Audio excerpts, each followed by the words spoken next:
Muchas gracias a los ponentes. En verdad, temas muy interesantes han expuesto los ponentes. Entonces, ahora vamos a invitarlos para que formulen vuestras preguntas, sugerencias, aclaraciones o algún comentario, ¿no? Por favor, entonces, Julio. Bueno, estamos viviendo tiempos muy difíciles por dos razones. Primero, estamos viviendo tiempos en los cuales las relaciones de poder a nivel mundial están cambiando. El cambio de relaciones de poder en sociedades mayores o menores, por lo normal, lleva a agresiones de los grupos que en estos cambios bajan de posiciones. Eso es un problema en una época en la cual visiblemente se está reorganizando las relaciones de poder en el mundo. Y el segundo problema es que gracias al Internet tenemos acceso a todo tipo de información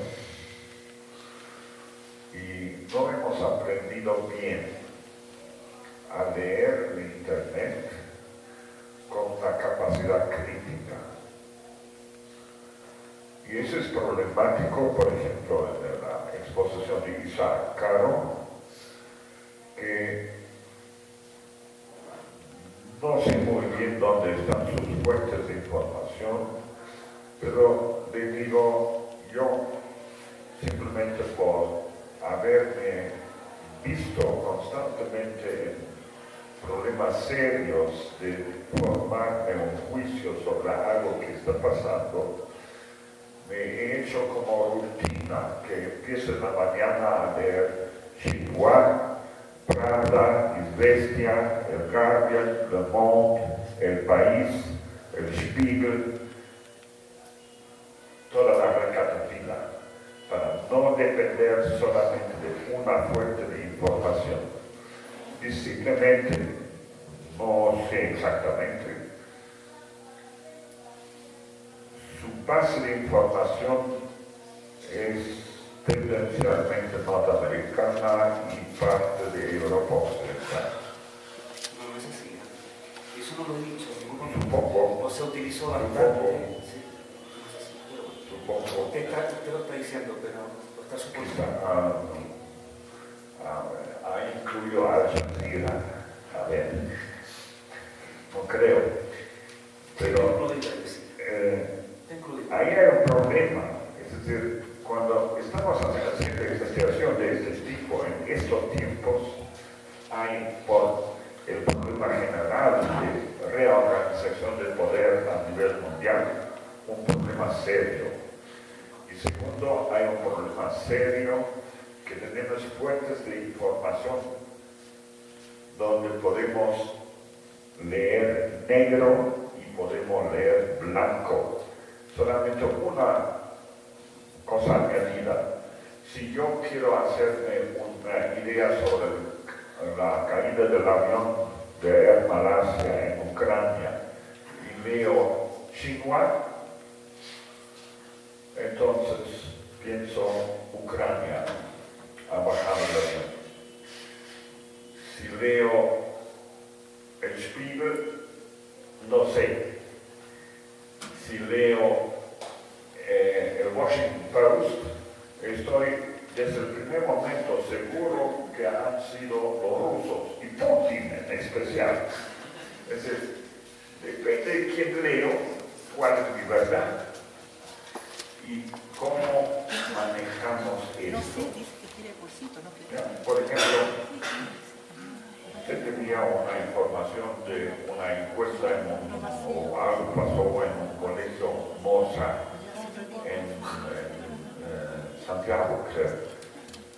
Casi supondría, quisiera ver el personal de ese colegio yo sé que en China hay alemanes de todo tipo, desde la ultra izquierda a la ultra derecha. Hay fascistas realmente. Entonces, ¿cómo será el colegio Moza?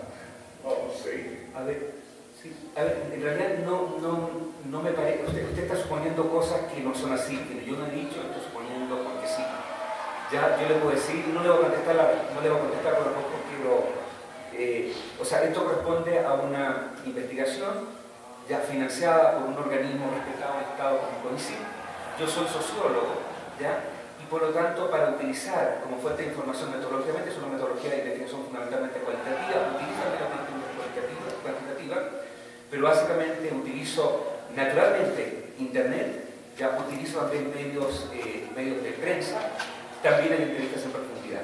Y los medios de Internet, los medios de prensa no son solamente occidentales, sino también utilizo varias fuentes que corresponden fundamentalmente al mundo musulmán, como que son fuentes, por ejemplo, de la organización fundamentalmente islámica, ¿ya? Y de referencia islámica. Eso, usted creo que está suponiendo cosas que yo no he señalado. Eso es lo que le podría decir.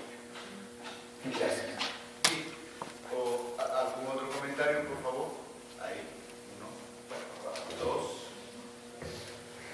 3. Soy Marcela, del español, pero me gustaría saber si crees que hay un movimiento de valoración de los sujetos urbanos marginales, porque pienso que a través de la misma fractura social que dijiste, ellos pueden ser marcados a circular en nuevas producciones mediáticas y la literatura y la televisión.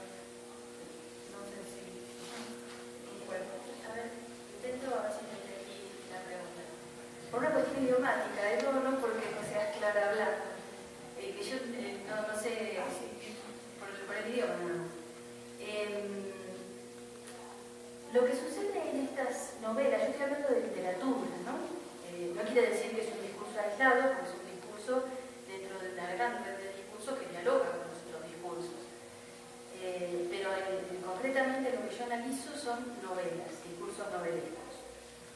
Allí aparecieron históricamente los marginales, pero siempre tratando de ser rescatados, ¿no? Como decía al comienzo, como de rescatar esa cualidad positiva de la diferencia. Esto pasaba hasta hace bastante poco, años 90 y sobre todo en el siglo XXI, pero ya había empezado un poquito antes. Empiezan a aparecer estos otros personajes que también son marginales, que antes se los veía de buen modo o se los intentaba integrar y que ahora se ven como amenaza. Entonces, en realidad lo que yo creo es que lo que está cambiando es la percepción de la marginalidad, es decir, a qué llamamos ser marginal. Y lo que se está cuestionando a través de estas novelas es que la marginalidad no se puede localizar. No puedes decir que está acá en una bella miseria, o de este lado son marginales y de este otro está el centro, porque centro y marginalidad, así como dicotomía, se ha caído, porque el que en un momento dado se considera marginal después pasa a ser un elemento del poder, y ese que estaba en el poder pasa a ser marginal en otro momento. Es una categoría que va moviéndose permanentemente. Entonces, valoración de la marginalidad, no sé si es esto lo que me preguntás, pero si hay valoración de la marginalidad en las novelas, yo creo que más que valoración, eso había antes, atenernos más a la valoración. Ahora lo que hay es un cuestionamiento radical a las definiciones, a definir lo que es un marginal como el que es así, así y así. Porque ¿qué encontramos? Personajes como, por ejemplo, No cura con otro la sangre, que era uno de las novelas que cité, que es un hombre del barrio norte, de los barrios más ricos de la ciudad, que tiene su fábrica, la que le provee de riquezas, en uno de los barrios más bajos del sector sur. Y este hombre se mueve entre estos dos sectores todo el día, yendo y viniendo al trabajo, ¿no? Tiene amantes en un lado y en el otro, asesina en un lado y en el otro. Es decir, participa participa de los dos mundos, pero en realidad no pertenece a ninguno, no se siente cómodo en ninguno. Personajes así intersticiales son los protagonistas de prácticamente todas estas novelas. Personajes que en realidad, más que decir el marginal está acá y el centro está acá, o lo bueno está acá y lo malo está acá, lo positivo está acá o lo negativo está acá, lo que hace es difuminar un poco los límites, ¿no? Y problematizar sobre todo el concepto de marginalidad, o de qué es ser un marginal. No sé si respondí. Muchas gracias. Aquí, por favor. Muchas gracias. Felicitaciones a todos los ponentes. Las ponencias son de muy buen nivel y bueno, la primera ponencia del colega chileno es bastante compleja y también trata asuntos políticos que serían, bueno, darían para mucha discusión. Igual felicitar a la colega de Argentina en cuanto a sus análisis sobre las novelas, también daría para hablar mucho si comparamos con novelas escritas en el Perú, donde también se muestra la marginalidad a muchos sectores sociales. Y para felicitar a Hans y Eliana por su interesante ponencia que trata sobre la sociedad cusqueña y este discurso silenciado de la locura, ¿no?, en este centro almudena, que realmente es un mundo muy complejo y que ellos lo muestran muy bien en su ponencia, estos aspectos de las culturas, de las personas que son de cultura quechua, aymara y amazónica, y entonces no están siendo bien considerados dentro de este centro asistencial, ¿no? Se mezcla mucho de lo que es la discriminación cultural que sufren con la exclusión social, la marginalidad que sufren con el mismo diagnóstico de locura que les dan, ¿no? Y entonces, estando en ese centro, ya mucho de lo que ellos hablan, su visión del mundo, no está siendo tomada en términos normales, sino lo meten dentro de lo que es el diagnóstico de locura, ¿no? Y creo que es muy importante, como señala Hans, este aspecto de que los médicos tienen que hablar el mismo lenguaje. Y no solamente es que conozcan el lenguaje, sea quechua, aymara, o machco, ashánica, o apacuy, ¿no? O hablando de los más conocidos en la convención, que es la provincia de la que provienen algunos de estos pacientes. Porque es también no solo el conocimiento del lenguaje, sino el de la misma cultura, para poderlos entender y tratar. Entonces, les felicito bastante por su ponencia, que muestra una parte del mundo, de la sociedad peruana y sobre todo cusqueña, que no está siendo escuchado, ¿no? Entonces, a través de lo que ustedes están trabajando, podemos acercarnos y aproximarnos a ese mundo tan escondido en el que realmente lo que más sobresale es la pobreza de estos pacientes.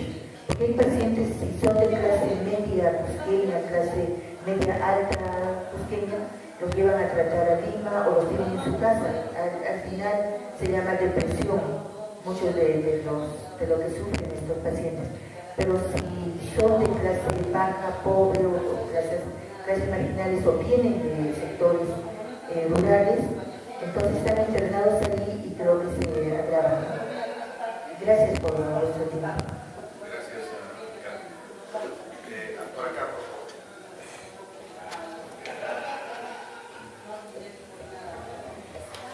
Buenas noches.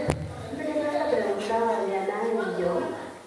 Quería saber si su investigación es un discurso de la locura racializado por parte de las mujeres de salud mental. Si bien no se decían ustedes a que no nos reconocen como sujetos culturales, de repente los ponen como víctimas culturales. Sí, creo.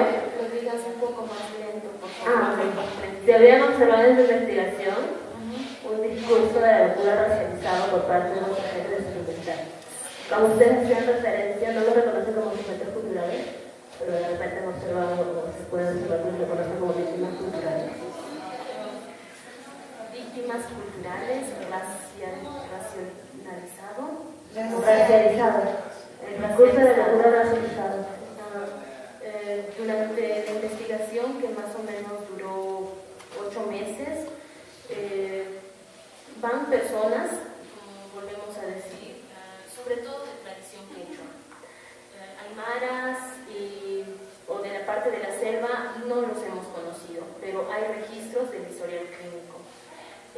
Lo que maneja el discurso médico, cuando entrevistamos a cada médico, es que lo que exponen es decir, cada paciente que viene merece el mismo trato, ¿sí? Sea quechua, sea de la urbe o sea mi hijo, merece el mismo trato. Y también ellos reconocen que algo que dificulta mucho el contacto y el tratamiento es el idioma, pero una experiencia del tipo que mencionas, no recuerdo en ese momento haberla visto o escuchado.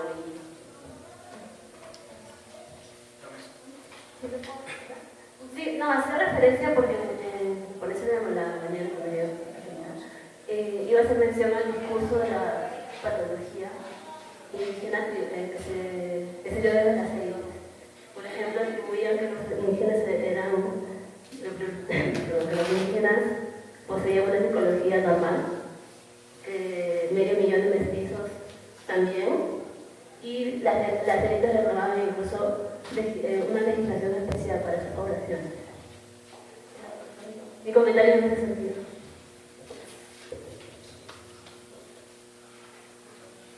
Bueno, gracias por el comentario. Vou falar falo portunhol. Minha pergunta é para Isaac. Me gostou muito sua ponência, porque falasse de dois polos, contra os judíos e contra os islâmicos. Pero eu penso que talvez os prejuízos contra os dois grupos são históricos. Em 11 de setembro,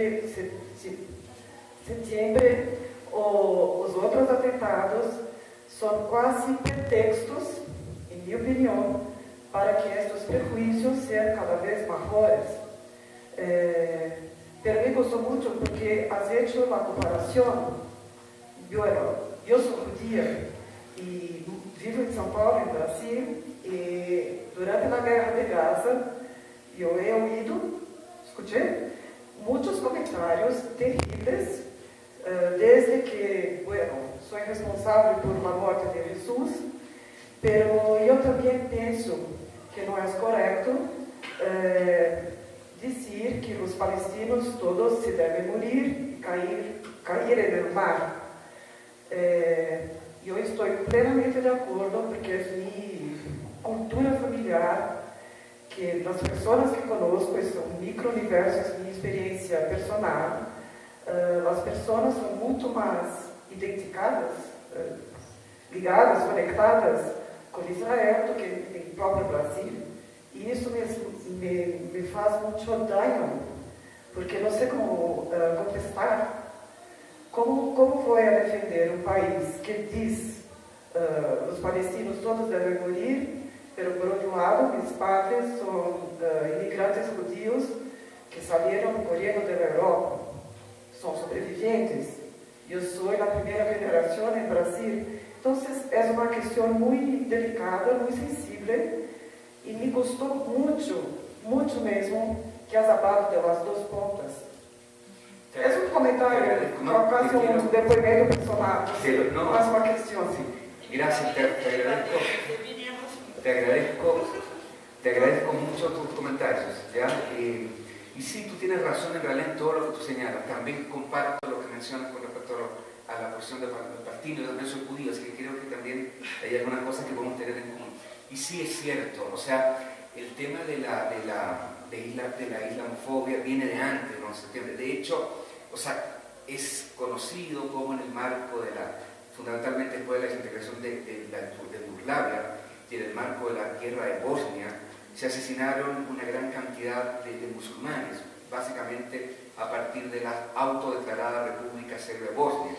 Entonces ahí hay elementos, también el caso de Chechenia, entonces hay una situación que viene mucho antes. Y yo comparto eso, yo rescato de alguna manera, claro, cuando hago esta comparación, creo que me faltó un poco comparar los datos, ¿ya? Si la islamofobia conduce hacia el antisemitismo o viceversa. Pero sí rescato, naturalmente en 20 minutos no lo puedo mencionar, pero sí rescato de alguna manera, han sido criticados, es cierto, los estudios fundamentalmente de la Escuela de Frankfurt, principalmente los estudios de Adorno, que se hacen principalmente en la década del 50, que hacen estudios del antisemitismo, han sido criticados porque ellos tratan de construir escalas sobre antisemitismo fundamentalmente en base a la psicología social. Pero esos estudios demostraron algo. Demostraron que aquellas personas que tenían en los Estados Unidos tenían tendencias ya hacia el antisemitismo, eran las mismas personas, ya también tenían tendencias hacia otros tipos de fobias. Por lo tanto, fundamentalmente era básicamente el racismo lo que también se trataba de él. Y en ese sentido, creo, ya ha habido estudios que yo no he podido, tal vez todavía, rescatar en profundidad, que la islamofobia o aquellas personas que tienen determinadas actitudes hacia la islamofobia, hacia el antisemitismo, también tienen actitudes hacia la homofobia, hacia la xenofobia, etcétera, etcétera. Ahora, dicho esto, indiscutiblemente que cada una de estas formas de intolerancia tiene naturalmente sus propias particularidades, ¿ya? Pero me gustó mucho lo que tú señalas y lo comparto plenamente, así que gracias. Muchas gracias. Para agradecer a los ponentes, ¿alguna pregunta más? Solamente para concluir, sí, pues las ponencias son muy interesantes, tanto Marcela como Isaac, y Eliana y John, ¿no? A ellos dos últimos me gustaría solamente reclamar una perspectiva histórica sobre el discurso de la locura, ¿no? La perspectiva histórica porque Molinero, finales del siglo XVII, fundó para los curas indigentes Almudena. Entonces ya desde ahí Almudena ya era identificado como un sitio para locos, ¿no? Entonces tal es que la tradición moral cusqueña, dentro de la sociedad cusqueña, el puente Almudena se llamaba el puente de los barbones o de los locos, ¿no? Que eran puras barbones de barbas blancas que paraban y eran acusados como ñacas, sacacebos también, ¿no? Entonces, de manera que, claro, ¿no? Solamente reclamar la perspectiva histórica y creo que resultará un trabajo excelente en esto, ¿no? Bueno, pues nada, y muchas gracias por vuestra participación, por vuestros comentarios y muchas gracias.